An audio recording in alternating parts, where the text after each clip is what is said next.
6 अक्टूबर 2015 को CIA के head John Brennan को एक अननोन नंबर से कॉल आती है। Hello?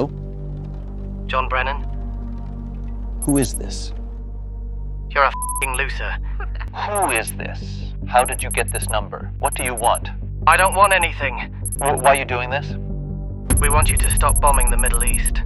दुनिया के सबसे पावरफुल आदमी को ये प्रैंक कॉल करने वाला लंदन में बैठा हुआ एक 15 साल का लड़का था। इस बच्चे का इंटरनेट नेम था क्रैकर और इसकी ये कॉल पूरी अमेरिकन एस्टेब्लिशमेंट को हिला कर रखने वाली थी। लेकिन इस काम के पीछे सिर्फ ये लड़का नहीं बल्कि इसका एक और दोस्त भी था और इन दो लड़कों ने दुनिया की सबसे पावरफुल सीक्रेट एजेंसी को कहीं मुंह दिखाने के लायक नहीं छोड़ा था। 2015 में इन्होंने CIA और FBI के हजारों सीक्रेट डॉक्यूमेंट्स लीक किए। जूलियन असांज को अमेरिकन गवर्नमेंट के हाईली कॉन्फिडेंशियल डॉक्यूमेंट्स भी इन्होंने ही दिए थे। ये वो डॉक्यूमेंट्स थे जिनमें ये सब डिटेल्स थी कि CIA ने मिडिल ईस्ट, अफगानिस्तान और साउथ अमेरिकन कंट्रीज में कैसे गवर्नमेंट्स उल्टाई थी। इन डॉक्यूमेंट्स में ये भी लिखा था कि अमेरिकन गवर्नमेंट के पास एक ऐसी टेक्नोलॉजी है जिसके जरिए वो दुनिया में मौजूद हर उस आदमी की निगरानी कर सकती हैं जो एक दफा भी इंटरनेट पर लॉग इन हुआ हो। ये सब डॉक्यूमेंट्स लीक करने की इन दोनों बच्चों को बहुत बड़ी कीमत भी देनी पड़ी। लेकिन इस सबसे पहले जरा ये समझते हैं कि इन दोनों लड़कों ने इतना कॉन्फिडेंशियल डेटा आखिर हैक कैसे किया। ये कहानी है दो बच्चों की जिन्होंने दुनिया की सबसे पावरफुल स्पाई एजेंसी को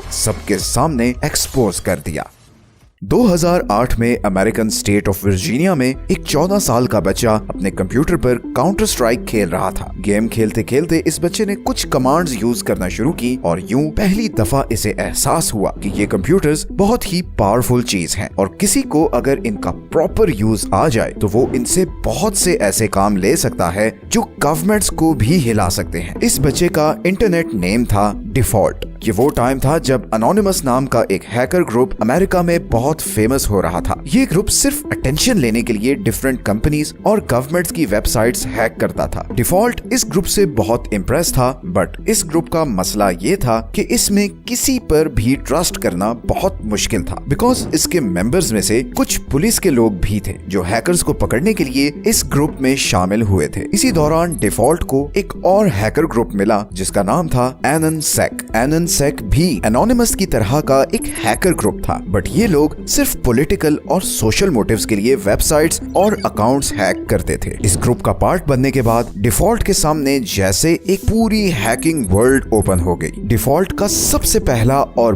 बड़ा हैकिंग स्टिंट कनाडा की विंडसर यूनिवर्सिटी का सर्वर हैक करना था। वो इस यूनिवर्सिटी के फाइनेंशियल रिकॉर्ड्स में घुस गया। वहां उसे उन सारे स्टूडेंट्स का डेटा मिला जिन्होंने यूनिवर्सिटी से लोन लिया हुआ था। ये करीबन $94 मिलियन बनते थे। डिफॉल्ट ने ये सारा डेटा डिलीट कर दिया। अब नॉर्मली हैकर्स जब भी ऐसी कोई फाइनेंशियल इंफॉर्मेशन हैक करते हैं तो उसे रीस्टोर करने के लिए वो एक अच्छी खासी प्राइस चार्ज करते हैं, लेकिन डिफॉल्ट का ऐसा कोई इरादा ही नहीं था। वो हैकिंग को अटेंशन लेने और सोशल चेंज लाने का एक टूल समझने लगा था। इसके बाद डिफॉल्ट एक के बाद एक वेबसाइट्स हैक करता गया और हर हैक होने वाली वेबसाइट के पीछे कोई सोशल या पॉलिटिकल मोटिव होता था। 2013 आ चुका था और डिफॉल्ट अब एक प्रो लेवल हैकर बन चुका था। वो क्रिप्टो करेंसी में भी बहुत ज्यादा इंटरेस्टेड था और इसीलिए उसने अपने पास एक हार्ड ड्राइव में 1000 बिटकॉइंस जमा किए हुए थे जिनकी आज प्राइस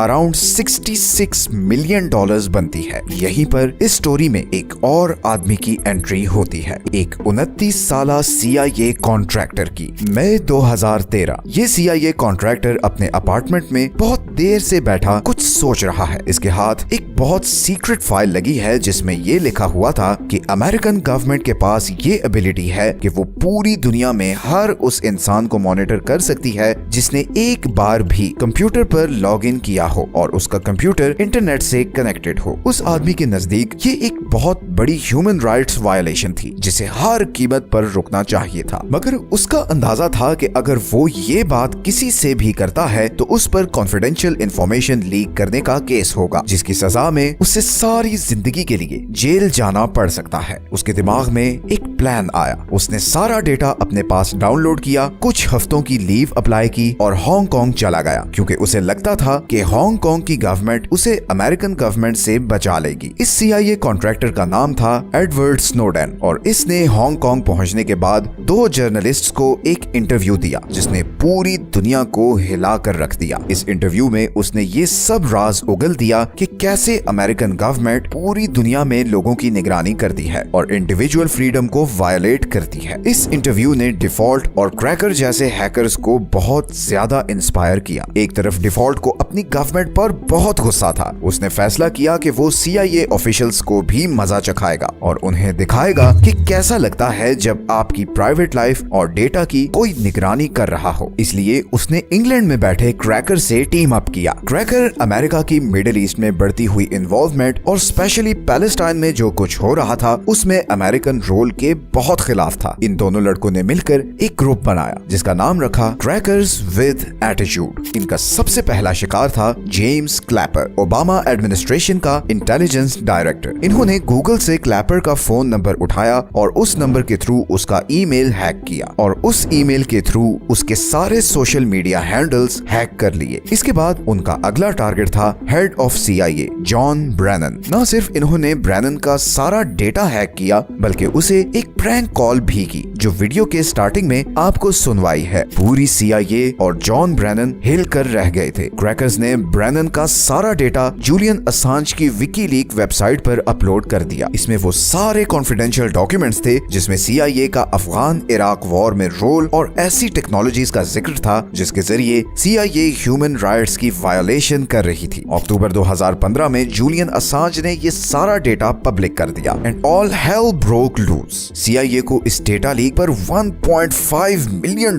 के डैमेजेस भरने पड़े। उनके बहुत से सीक्रेट एजेंट्स अंडरग्राउंड हो गए। बहुत से लोगों को रिजाइन करना पड़ा और शर्मिंदगी अलहदा हुई। ये दोनों अभी रुके नहीं थे। अगले कुछ महीनों में ये FBI की डेटाबेस से लेकर डिपार्टमेंट ऑफ जस्टिस की वेबसाइट तक सब कुछ हैक करते गए और डॉक्यूमेंट्स लीक करते गए। पूरी अमेरिकन गवर्नमेंट के लिए शर्म का मकाम था। उन्हें समझ नहीं आ रही थी कि ये हैकर्स हैं कौन। ये दोनों जानते थे कि इन्होंने जो किया है उसके बाद CIA और अमेरिकन गवर्नमेंट इनके पीछे जरूर आएगी और इसीलिए ये दोनों बहुत ही जबरदस्त तरीके से अपनी आइडेंटिटी हाइड कर रहे थे। ये हर 5 मिनट के बाद प्रॉक्सी चेंज करते, IP स्विच करते ताकि इनकी लोकेशन ट्रेस ना हो। दुनिया की सबसे पावरफुल स्पाई एजेंसी अभी तक इन 2 बच्चों को ट्रेस नहीं कर पाई थी। लेकिन फिर सितंबर 2016 में क्रैकर से एक बहुत बड़ी गलती हुई। वो एक दिन नशे में अपने 2 दोस्तों के साथ पार्टी कर रहा था कि इतने में टीवी पे न्यूज चली कि कैसे क्रैकर्स विद एटीट्यूड नामी ग्रुप ने पूरी CIA को चकरा कर रख दिया है। क्रैकर ने शोखी में उन दोस्तों के सामने बोला कि ये ग्रुप उसका है। जब उसके दोस्तों ने उसका मजाक उड़ाया तो उसने उन्हें वो सारे सर्वर्स और प्रूफ दिखा दिए और यही उसकी सबसे बड़ी गलती थी। उसी के एक दोस्त ने इस सब की खबर गवर्नमेंट को दी और सिर्फ 48 घंटों बाद इंग्लैंड में ब्रिटिश पुलिस ने क्रैकर के अपार्टमेंट पर रेड किया और उधर अमेरिका में FBI ने डिफॉल्ट के अपार्टमेंट पर रेड किया। इन दोनों को अरेस्ट कर लिया गया। क्रैकर को अंडर एज होने और UK में होने की वजह से 2 साल की सजा सुनाई गई, लेकिन डिफॉल्ट क्योंकि अमेरिका में था तो उसे बहुत सख्त सजा दी गई। उसे 5 साल के लिए फेडरल प्रिजन भेजा गया और $145,000 का फाइन किया गया और उसकी 1000 बिटकॉइन वाली हार्ड ड्राइव भी गवर्नमेंट ने कन्फिस्केट कर ली। इन दोनों बच्चों को एक ऐसी इंफॉर्मेशन लीक करने की सजा सुनाई गई जो सब इंसानों के फायदे के लिए थी और जो कुछ इनके लीक डेटा में बताया गया था बिल्कुल वैसा ही दिसंबर 2023 में हुआ जब बाइडेन एडमिनिस्ट्रेशन ने एक कंट्रोवर्शियल लॉ पास किया जिसमें गवर्नमेंट को ये राइट दिया गया कि वो पूरी दुनिया में किसी की भी बगैर वारंट के निगरानी कर सकते हैं। एंड हु नोज जब आप ये वीडियो देख रहे हो तो आपकी और मेरी भी सर्वेलेंस हो रही हो। मेरा क्वेश्चन सिर्फ ये है कि क्या